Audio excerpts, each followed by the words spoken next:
बिस्मिल्लाहिर्रहमानिर्रहीम। आज हम कुछ कम्प्लेक्स फंक्शंस के बारे में पढ़ेंगे। यानी फर्स्ट ऑफ ऑल हमारे सामने है कम्प्लेक्स एक्सपोनेंशियल फंक्शन। हम रियल एनालिसिस में ये कैलकुलस में इसे एक्सपोनेंशियल फंक्शन के नाम से याद करते थे, लेकिन यहाँ पर इसका जो नेम होगा वो होगा complex exponential function. Complex exponential function की डेफिनेशन क्या है? The function e raised power z defined by e raised power z equal e raised power x into cos y plus iota e raised power x sin y। ये हमारे पास इस function की definition है।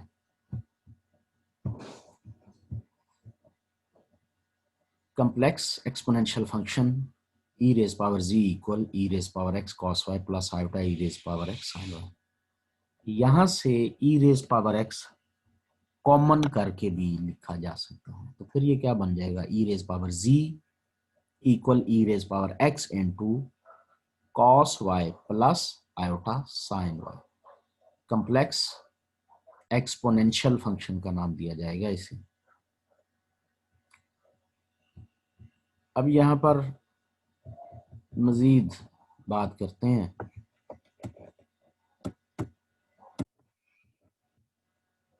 कहता है ये जो अभी हमने फंक्शन डिफाइन किया, ये रियल एनालिसिस का या कैलकुलस का एक्सपोनेंशियल फंक्शन कब बनता है? जब z कम्प्लेक्स नंबर ना हो बल्कि रियल हो। That is if z is real then z equal x plus 0 iota, z equal x plus 0 iota। अब ये z को पुट कर दीजिए आप, जो हमने डेफिनेशन किया एक्सपोनेंशियल फंक्शन की जरा उसमें अप्लाई कीजिए, तो ये e raise power x plus 0 iota, यानी फिर क्या बन जाएगा उस डेफिनेशन में अप्लाई करने से? e raise power x into cos 0 plus iota sine 0। ये है जी वो डेफिनेशन जिसमें हमने इसको अप्लाई किया। इक्वल अब e raise power x into cos 0 1 है, जबकि साइन 0 0 हो जाता है, तो इसका मतलब है ये e raise power x equal e raise power x। ये आ गया जी हमारे पास। ये कैलकुलस में या रियल एनालिसिस में इस तरह से होता है, जब प्योर रियल नंबर हो z, फिर ये आंसर आता है। इसका मतलब है यहाँ complex exponential function also shares important differential properties. Derivative की प्रॉपर्टीज भी रियल एक्सपोनेंशियल जैसी है। उसमें कुछ एक दो मारूफ प्रॉपर्टीज हम यहाँ पर देखते हैं कि e रेज पावर x का डेरिवेटिव लें तो e रेज पावर x ही आता है for all x। Complex exponential function e raise power z है सिमिलर प्रॉपर्टी। ये बिल्कुल रियल और कैलकुलस जैसी प्रॉपर्टी है। ठीक है जी। अब हम देखते हैं इसका एनालिटिक होना।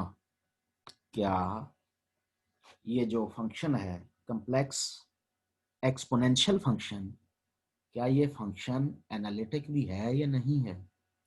इसकी एनालिटिसिटी चेक करते हैं। The exponential function e raise power z is entire. हाँ जी, याद कीजिए कि हमने क्या पढ़ रखा था, इसकी डेफिनेशन क्या थी एंटायर फंक्शन।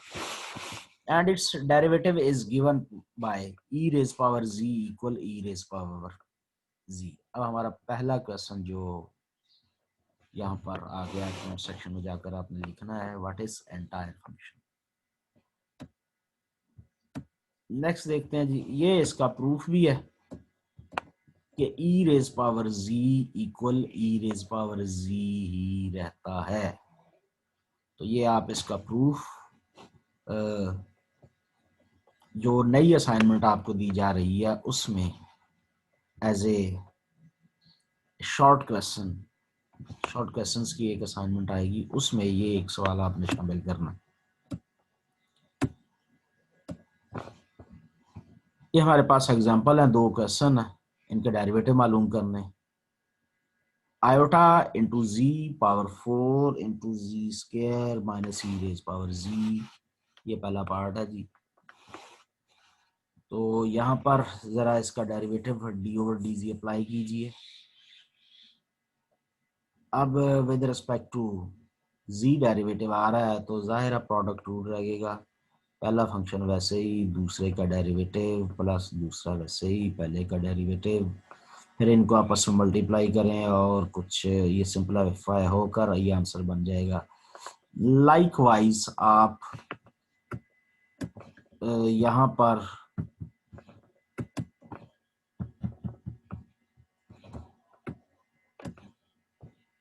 सेकंड जो पार्ट है ई रेज पावर जी माइनस 1 प्लस आयोटा जी इंटू जी प्लस, इसको डेरिवेटिव अप्लाई कीजिए तो एक्सपोनेंशियल फंक्शन का डेरिवेटिव उसी अंदाज से, अब पावर का अगेन डेरिवेटिव, ये हमारे पास दोनों पार्ट्स का डेरिवेटिव आ गया। नेक्स्ट देखते हैं जी इसकी तीन और प्रॉपर्टीज कि कम्प्लेक्स एक्सपोनेंशियल फंक्शन का मॉडुलस क्या होता है, आर्गुमेंट क्या होता है और कंजुगेट क्या होता है। ये तीन बड़ी अहम चीजें हैं जो कि वाइवा में भी पूछ ली जाती हैं। देखते हैं जी हम यहाँ पर हमारे पास modulus of complex exponential function क्या होता है। जरा इसकी पोलर फॉर्म भी हम मुलाहाजा करते हैं। The modulus argument and exponential functions of the exponential function, modulus argument and conjugate of exponential function are easily determined from one. If we express complex number w equal e raised power z in polar form, लीजिए इसकी polar form मुलाहाजा करें, e raised power x into cos y plus iota e raised power x sin y, तो ये हमारे पास किस शक्ल में, किस सूरत में सामने आएगा, r into cos theta plus iota sine theta, ये पोलर फॉर्म है। इस पोलर फॉर्म की इसके साथ जरा कंपैरिजन कीजिए तो r की value e raise power x आएगी, थीटा की वैल्यू हमारे पास y प्लस 2n पाई आएगी। ये देखें जी कंपैरिजन करने से n हमारे पास 0, ये हमारे पास इंटीजर्स हैं तो दोनों ही पॉजिटिव नेगेटिव और 0 भी शामिल है। Because r is the modulus and theta is the argument of w, we have e raised power z equal, जब हम आर्गुमेंट मालूम करेंगे तो हमारे पास e रेज पावर मॉडुलस मालूम करेंगे, e रेज पावर z का मॉडुलस, तो वो e रेज पावर x आएगी हमारे पास। कैसे, हम सब ये जानते हैं कि मॉडुलस मालूम करने के लिए हमारे पास रियल पार्ट का स्क्वायर प्लस इमेजिनरी पार्ट का स्क्वायर और फिर होल अंडर रूट आता है, फिर होल अंडर रूट आता है। तो यहाँ पर ई एक्स वो स्क्वायर के साथ कॉमन हो जाएगा, जो अंदर चीज बचेगी cos square y plus sine square y under root, वो 1 हो जाएगा। तो ई एक्स का स्क्वायर अंडर रूट उसके साथ खत्म हो जाएगा। E raise power z mod equal e raise power x, यही उसका मॉडुलस है। ये सवाल इम्पोर्टेंट है, इसका मॉडुलस मालूम करना और मॉडुलस की वैल्यू क्या है। जहां तक आर्गुमेंट की बात है, आर्गुमेंट देखते हैं जी। Argument of e raise power z equal y theta की जगह पर plus 2n pi, e raised power x always positive value है for all real x, and so it follows from the four इसका modulus भी हमेशा positive ही रहना है, चूंकि ये पॉजिटिव है तो मॉडुलस का आंसर पॉजिटिव है। इसका मतलब है e raised power z can not be equal 0 for all complex z।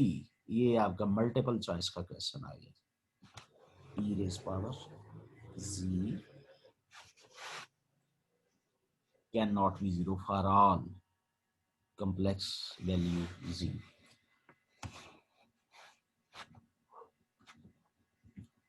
Put another way, the point w equal 0 is not in the range of complex function.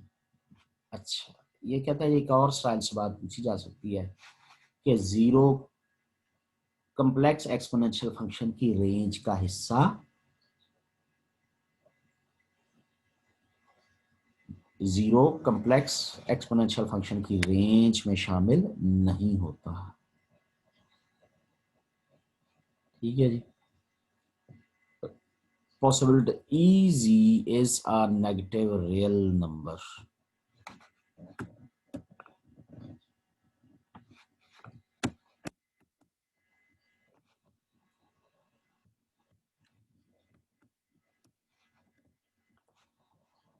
ये एक possibility और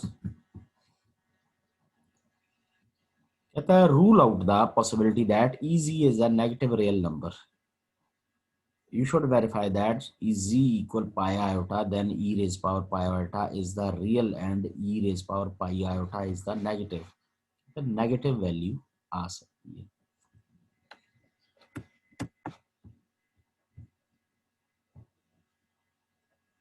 A formula for the conjugate of complex exponential EZ is found using properties of real cosine and sine function. Since the real cosine function is even and we have cos y equal cos e minus y, cos minus y. अच्छा, cos में negative खत्म हो जाती है for all y. Since real sine function is odd, तो sign के angle में minus है, साइन माइनस वाई, तो वो माइनस साइन वाई के इक्वल होगा। सो e raise power z bar, इसका कॉन्जुगेट क्या आएगा? e रेज पावर आयोटा की साइन माइनस आयोटा होगी, माइनस आयोटा को फिर से शामिल कर दीजिए। ये यहाँ पर ये माइनस अगर साइन के साथ है तो वो ऑड फंक्शन होने की वजह से माइनस वाई में चली जाएगी, और ये इवन फंक्शन है, यहाँ खुद ब खुद लिख लेंगे माइनस वाई, तो ये क्या बन जाएगा? ये बन जाएगा e raise power x minus iota y की एक्सपेंशन है। ये एक्सपोनेंशियल फंक्शन है e raise power x minus iota y, तो ये क्या बन जाएगा? e raise power z bar. इसका मतलब e z whole bar equal e raise power z bar. Therefore, for all complex z we have x, हर complex exponential function का conjugate कैसा होगा? ऐसा होगा e raise power z whole bar equal e raise power z bar. तो ये आपने जहाँ पहले इंटायर फंक्शन की डेफिनेशन लिखनी कमेंट सेक्शन में जाकर, वहाँ पर कम्प्लेक्स एक्सपोनेंशियल फंक्शन की डेफिनेशन लिखनी, 2 सवाल हो गए। तीसरा आपने उसका मॉडुलस, आर्गुमेंट और कंजुगेट, ये 3 भी लिखने हैं। तो टोटल ये 4 क्वेश्चन हो गए हमारे। अब हम इसके अलजेब्रिक प्रॉपर्टीज लिखते हैं जी। अलजेब्रिक प्रॉपर्टीज ऑफ EZ, शोरा आफाक 4 प्रॉपर्टीज हमारे सामने है। कहता है e रेज पावर z अगर लिखी जाए आंसर 1 होगा। तो अगर इनका प्रोडक्ट लें तो प्रोडक्ट का ये रिजल्ट होगा कि एक एक्सपोनेंशियल फंक्शन ऐसे बनेगा, तो एक्सपोनेंशियल कम्प्लेक्स एक्सपोनेंशियल का प्रोडक्ट लें तो उनका एक कैसे बन जाएगा कि वो z1 z2 पावर में ऐड हो जाएंगे। और अगर 2 कम्प्लेक्स एक्सपोनेंशियल फंक्शन के डिवीजन लें तो वो दोनों कैसे डिवाइड होंगे? तो एक एक्सपोनेंशियल बनेगा ऐसे डिवाइड होंगे कि दोनों डिफर कर जाएंगे।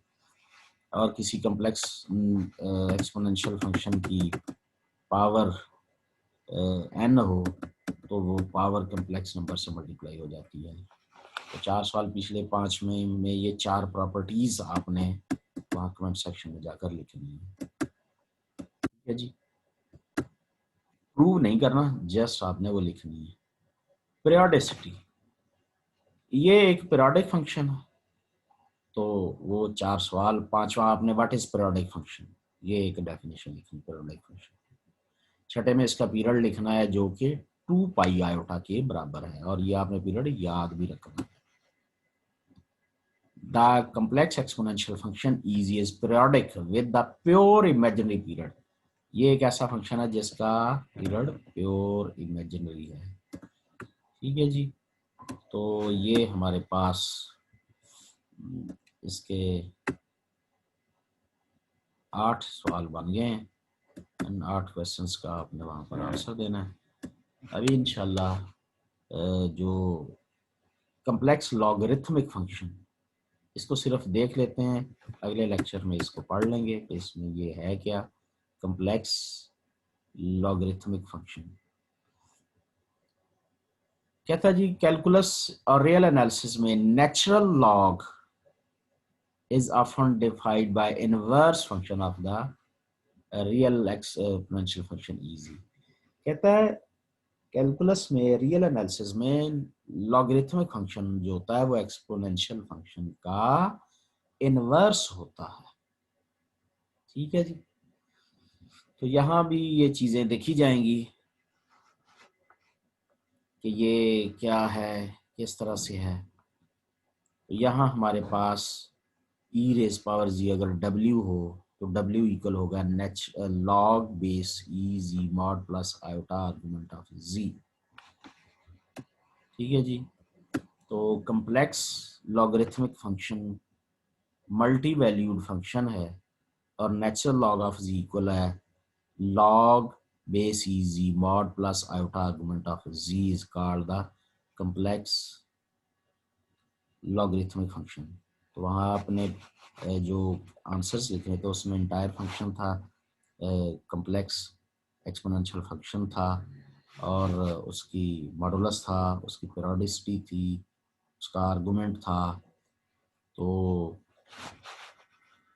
एक अब आपने और डेफिनेशन वहाँ पर इजाफा करना है। अच्छा, इससे पहले हम कम्प्लेक्स एक्सपोनेंशियल फंक्शन की चारों प्रॉपर्टीज भी लिखनी है और आखिर ये है हमारा कि कम्प्लेक्स लॉगरिथमिक फंक्शन क्या होता है। सिर्फ आपने डेफिनेशन मेंशन करनी है, इसका हमने मॉडुलस, इसका आर्गुमेंट, इसकी पीरियोडिसिटी वगैरह, ये जो भी इसके फीचर्स हैं वो इंशाल्लाह हम अगले लेक्चर में पढ़ेंगे। आज के लिए आप इतना ही, बाकी इंशाल्लाह फिर से।